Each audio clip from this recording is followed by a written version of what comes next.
to commemorate and honor the upcoming 250-year-old birth of our country. Today's talk is titled The Spiritual Significance of the United States Seal. I'm going to start out with a verse from St. Paul in Corinthians, chapter 12, verse 12. For as the body is one and has many members, and all the members of the body, even though many, are one body, so also is Christ. Now, before it adjourned on July 4th, 1776, the Continental Congress of the newly independent United States passed a resolution, and it said, resolved that Mr. Franklin, Mr. John Adams, and Mr. Jefferson be a committee to bring a device for the seal for the United States of America. Now, this committee was very similar to the one that had drawn up the Declaration, minus Robert Livingston and Roger Sherman. Now, early ideas were interesting and included one of Moses and the children of Israel led by the pillar of fire with the popular motto, rebellion to tyrants is obedience to God. Another idea they came up with was showing Hercules and his club deciding between both sloth and virtue. However, the task proved far more difficult than anticipated, for it took 6 years, 2 more committees, the combined efforts of 14 people before the Great Seal of the United States became a reality on June 20th, 1782, and was immediately used on official documents. Now, we are taught that symbolism is the expression of both nature and science. It is the universal language of the angels. By it, we understand in the meaning the law of Hermes as above, so below. Symbolically, the seal reflects the beliefs and values that the founders attached to this new nation, and they desired to pass on to her descendants. The symbolism of the U.S. seal, as is the U.S. flag, is based upon 12 constellations and the 48 star groups in those constellations, as well as natural and divine law. The front side of the seal, it's called the obverse side of the seal, which displays the evil and is considered the masculine side. On the adoption day of June 20th, 1782, Charles Thomson stated in the official congressional record his remarks and explanation, and I'll share his explanation with you, which is the one generally utilized today. He said, the shield is composed of the chief, which is the upper blue part of the shield, and pale, the perpendicular bands, the 2 most honorable ordinaries, which were figures of heraldry. The pieces, or palli, these are the alternating pales, the stripes, represent the several states all joined in one solid compact entire, supporting the chief, which unites the whole and represents Congress. The pales or stripes in the arms are kept closely united by the chief, and the chief depends on that union and the strength resulting from it for its support, to denote the confederacy of the United States of America and the preservation of their union through Congress. The colors of the pale are those used in the flag of the United States of America, white signifying purity and innocence, red hardiness and valor, and blue, the color of the chief, signifies vigilance, perseverance, and justice. The motto, E Pluribus Unum, out of many one, emblazoned across the scroll and clenched in the eagle's beak, expresses the union of the 13 states. The olive branch and arrows denote the power of peace and war, which is exclusively vested in Congress. The constellation denotes a new state taking its place and rank among the other sovereign powers. Note that the shield is borne on the breast of the eagle without any supports, to note that the United States of America ought to rely on her own virtue. The number 13, denoting the 13 original states, is represented by the bundle of arrows, the stripes of the shield, and the stars of the constellation. Now, Mr. Thomson's congressional remarks outline an exoteric meaning of the obverse side of the Great Seal. However, there is more of an inner esoteric meaning lying behind a general interpretation. The obverse side of the seal is masculine, as said, but is also known as the Osiris side of the seal and is an emblem of liberty. The Egyptians, ever seeking liberty, carried the sign of the eagle in the symbol of the phoenix, the mythical bird rising from its own ashes, signifying the decay and subsequent rising of civilizations. The spiritually enlightened on the U.S. Committee seal knew the prophecies of Isaiah concerning a future of a new nation of freedom and liberty under divine law. For America is Manasseh, the 13th tribe of Israel. It is the land overshadowed by wings, as stated in Isaiah 18, verses 1 through 2. Thus, the central figure of the seal is the eagle with its wings outspread as in plight. And again, Isaiah 8:8 states, "And the stretching out of his wings will fill the breadth of your land, O Emmanuel." The eagle's wings signify freedom and the enlightenment of all nations through the spiritual culture of each individual. Furthermore, the eagle of the seal also reflects Lyra, which is in the star for Deacon in the constellation Sagittarius. Lastly, the eagle's overshadowing wings mirror the arcane esoteric symbol, the winged globe, which symbolizes the illuminated soul in flight to the heavens. The 13-letter motto, E Pluribus Unum, out of many, one, is taken from Corinthians 12:12, which we read at the beginning of this talk. And all the members of the body, even though many, are one body. Above the eagle gleams 13 stars, which, as Mr. Thomson told us, reflect the original 13 colonnades. However, Merlin, the king of the Arthurian legends, foretold these 13 stars when he said, "When the 7 and 6 shall make but one, the lion's, Britain's, strength shall be undone." The stars themselves are 5-pointed, symbolizing power, specifically the spiritual power over evil by the virtue of individual purity. These 13 stars also represent the Pleiades star group, seen in the constellation Forest. It is stated that the Pleiades will overshadow the Republic in the new age of the soul.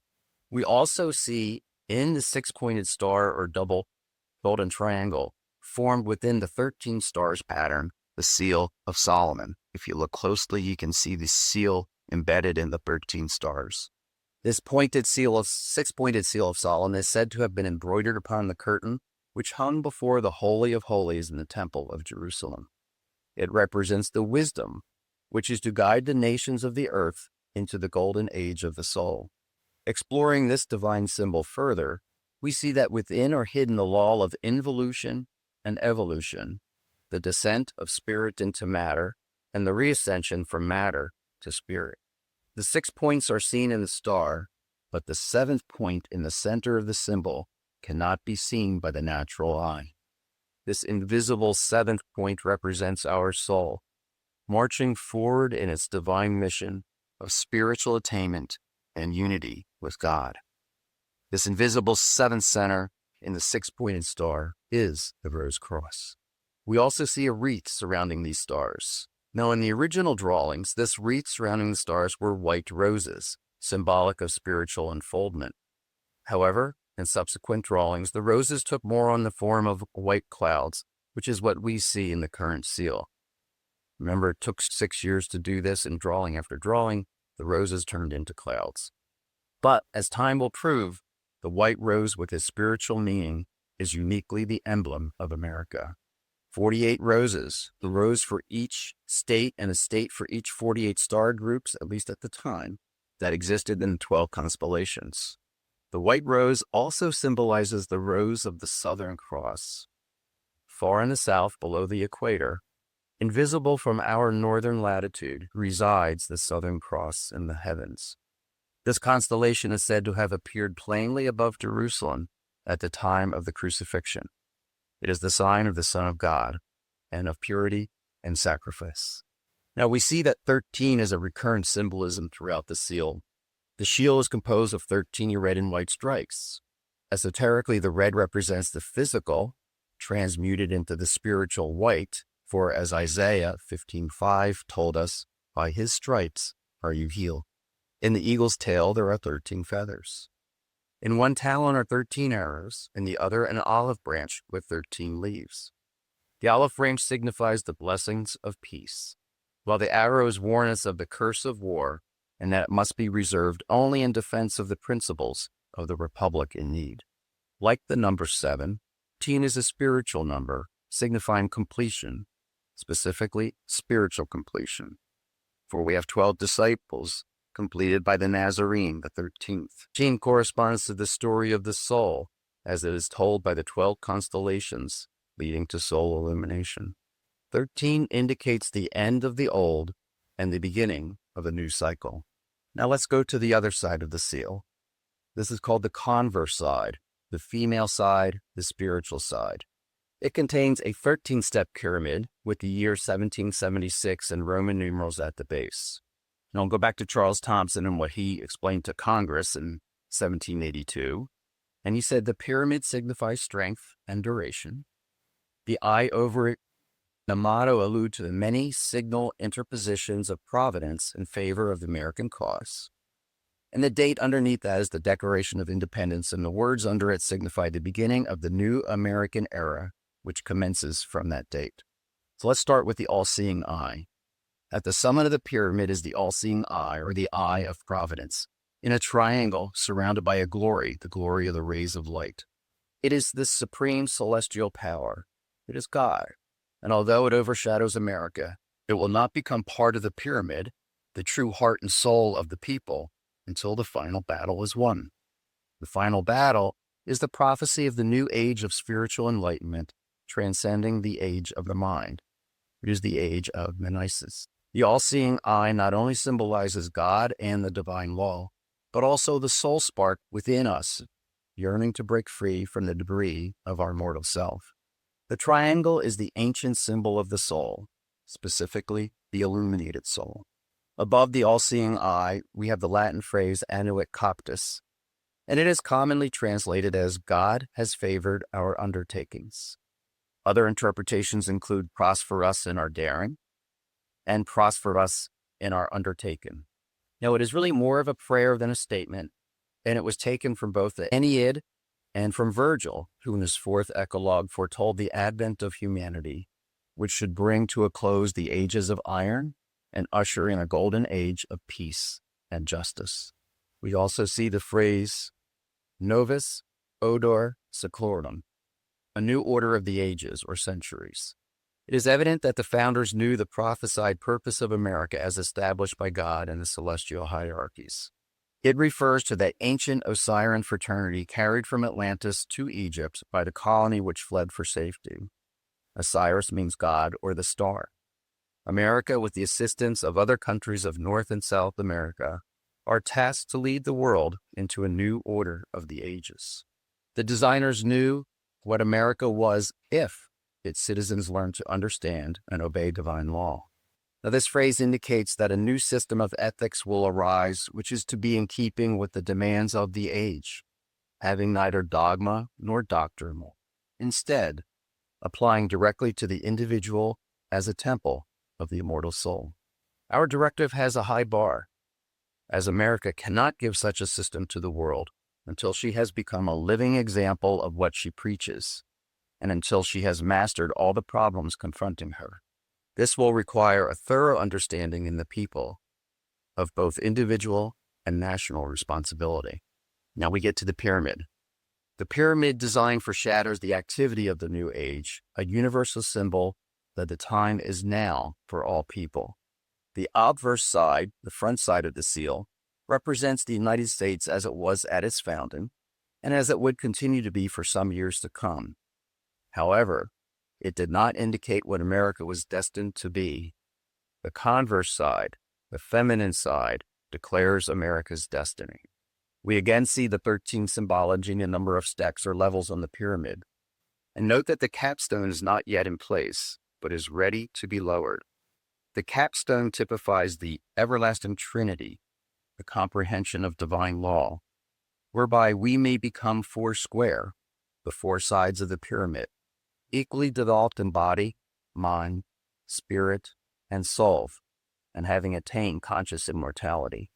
And each citizen must become the stone rejected, the headstone of the corner, the only rock upon which the church can safely be founded, the Christ or soul within each man and woman.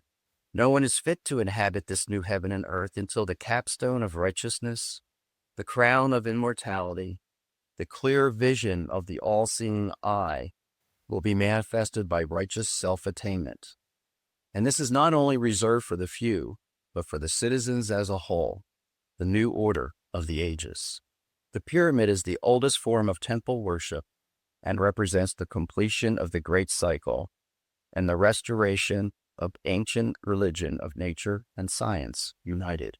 The feminine side of the seal is the rising of the eastern star, the emblem of woman, that mysticism which must precede the recognition of the Monistic age. The new age of Monoisis is defined as the harmonization of both male and female, mind and soul, science and religion. The pyramid side of the seal declares this vision and restores woman to her high spiritual place in humanity. I would like to end with a quote from Grace Kincaid Morey, who is a prolific writer on the subject of the United States seal. And she says, "Under the teaching of the white stone of the completed pyramid, Judah shall walk with Israel, and through them all the nations of the earth be blessed, whose boundaries were set according to the boundaries of the 12 tribes of Israel. Then shall we have the new order of the ages, of which a poet of long ago wrote, a mighty realm by heaven designed, the last retreat for poor oppressed mankind, formed with that pomp which marks the hand divine, that close yon vault where worlds unnumbered shine."